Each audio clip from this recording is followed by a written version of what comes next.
हम में से अधिकतर लोग उस पृष्ठभूमि से आए हैं जहां बीमारी का मतलब होता है पूरे परिवार पर मानो बिजली गिर गई हो। गरीब के घर में कोई एक अगर गंभीर रूप से बीमार होता है तो उसका असर घर के हर सदस्य पर पड़ता है। एक समय था जब इलाज में लोगों को घर, जमीनें, गहने सब बिक जाते थे। गंभीर बीमारी के इलाज का खर्च सुनकर ही गरीब की आत्मा कांप जाती थी। बुजुर्ग मां सोचती थी कि अपना इलाज कराऊं या नाती पोते की पढ़ाई। बुजुर्ग पिता सोचता था अपना इलाज कराऊं या घर के खर्च देखूं। इसलिए गरीब परिवार के बड़े बुजुर्गों को बस एक ही रास्ता दिखाई देता था, चुपचाप तकलीफ सहो, दर्द बर्दाश्त करो, चुपचाप मृत्यु का इंतजार करो। पैसे की कमी की वजह से इलाज ना करा पाने की वो बेबसी, वो बेचारगी गरीब को तोड़कर रख देती थी। मैं अपने गरीब भाई बहनों को इस बेबसी में नहीं देख सकता था। इसलिए ही उस संवेदना में से, उस दर्द में से, उस पीड़ा में से मेरे देशवासियों के प्रति पूर्ण समर्पण भाव में से आयुष्मान भारत योजना ने जन्म लिया है।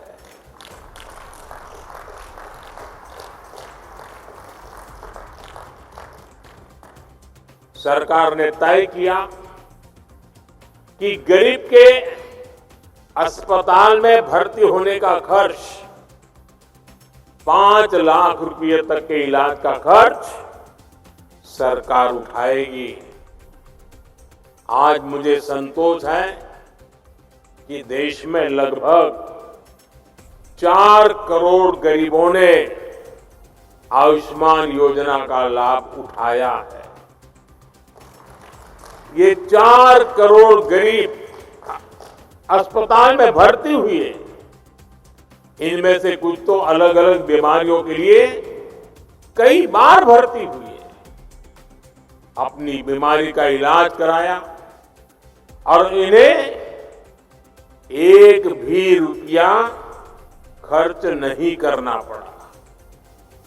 अगर आयुष्मान योजना न होती तो इन गरीबों को करीब करीब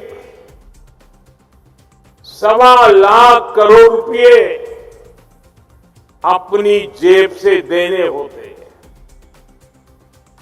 मैं अक्सर देश के अलग अलग राज्यों में आयुष्मान योजना के लाभार्थियों से मिलता हूं, उनसे सुख दुख की बातें सुनता हूं, उनका अनुभव सुनता हूं।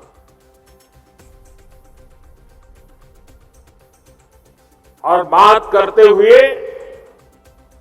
उनकी आंखों में से जो खुशी के आंसू छलकते हैं वो आयुष्मान योजना से जुड़े हर व्यक्ति के लिए, हर डॉक्टर के लिए, हर पैरामेडिकल स्टाफ के लिए किसी आशीर्वाद से कम नहीं होते।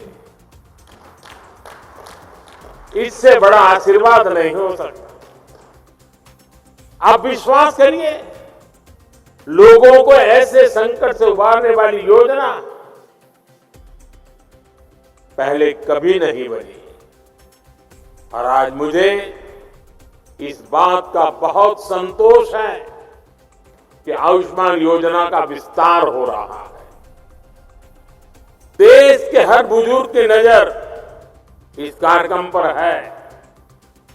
चुनाव के समय मैंने गारंटी दी थी कि तीसरे कार्यकाल में 70 वर्ष से ऊपर के सभी बुजुर्गों को आयुष्मान योजना के दायरे में लाया जाएगा। आज धन्वंतरी जयंती पर ये गारंटी पूरी हो रही है। अब 70 वर्ष से अधिक उम्र के देश के हर बुजुर्ग को अस्पताल में मुफ्त इलाज मिलेगा। ऐसे बुजुर्गों को आयुष्मान वय वंदना कार्ड दिया जाएगा। सरकार का प्रयास है कि देश के हर बुजुर्ग जिनकी आयु 70 वर्ष के ऊपर है उनको जल्द से जल्द आयुष्मान वय वंदना कार्ड मिले। और ये ऐसी योजना है जिसमें आय की कोई पाबंदी नहीं। गरीब हो, मध्यम वर्ग का परिवार हो, उच्च वर्ग का परिवार हो, हर कोई इसका लाभार्थी बन सकता है। जो इस योजना का लाभ लेना चाहता है, इस देश का नागरिक, वो इसका लाभ अगर 70 साल से ज्यादा उम्र है ले सकता है। हर बुजुर्ग चिंता से मुक्त हो, वो स्वस्थ जीवन जिए, स्वाभिमान के साथ जीवन जिए। ये योजना इसके लिए मील का पत्थर साबित होगी। घर के बुजुर्ग के पास आयुष्मान वय वंदना कार्ड होगा तो परिवार के खर्चे भी कम होंगे, उनकी चिंता भी कम होगी। मैं इस योजना के लिए सभी देशवासियों को बधाई देता हूं और 70 साल से ऊपर के सभी बुजुर्गों को मैं भी यहां से प्रणाम करते हुए वय वंदना करता हूं। लेकिन साथ साथ मैं दिल्ली के 70 साल के ऊपर के जितने बुजुर्ग हैं और पश्चिम बंगाल के 70 साल के ऊपर के जितने बुजुर्ग हैं उनसे क्षमा मांगता हूं कि मैं आपकी सेवा नहीं कर पाऊंगा। मैं उनसे क्षमा मांगता हूं कि मुझे पता तो चलेगा आपको कष्ट है, मुझे जानकारी तो मिलेगी, लेकिन मैं आपको सहाय नहीं कर पाऊंगा। और कारण दिल्ली में जो सरकार है और पश्चिम बंगाल में जो सरकार है वो इस आयुष्मान योजना से जुड़ नहीं रही है। अपने राजनीतिक स्वार्थ के लिए अपने ही राज्य के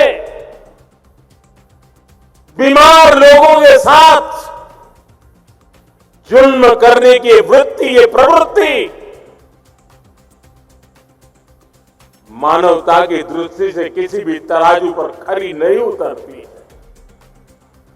और इसलिए मैं पश्चिम बंगाल के बुजुर्गों की माफी मांगता हूं, मैं दिल्ली के बुजुर्गों की माफी मांगता हूं।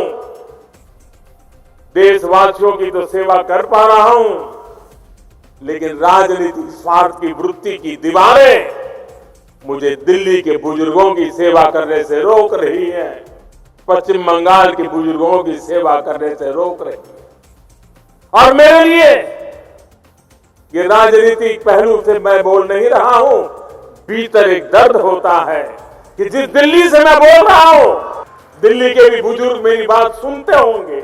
मेरे दिल में कितना दर्द होता होगा, मैं शब्दों में बयान नहीं कर पाऊंगा।